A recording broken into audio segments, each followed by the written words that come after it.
All right, let's get started on our very first problem of our test. So remember, right now I want you listening and watching, and then after I'm done, you'll do it on your own. But right now, you're listening. So open up those ears, turn on those brains, and listen to the story. It says, there were 5 boys at Jake's party. Some more came after basketball practice. Then there were 9. How many boys came to Jake's party after basketball practice? A says, draw a picture to help you solve the problem.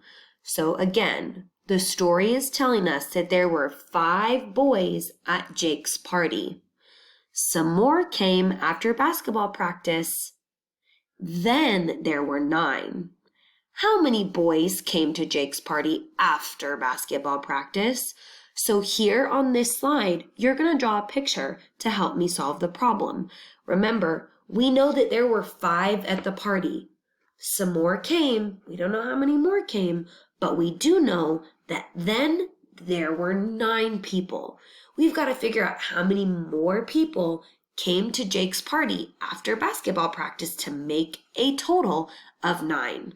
So on your Pear Deck slides, you can draw something simple like circles, or if you think you have time, you can draw people, okay? But remember, just make a math drawing, and I need you to show me a picture to help me solve the problem. And remember, you don't have to draw people. You could just draw circles, or you can draw squares, something simple. But there were 5 boys at Jake's party. Some more came after basketball practice. Then there were 9. How many boys came to Jake's party after basketball practice? On the next slide, I want you to draw a picture to help you solve the problem. Just a picture. Go.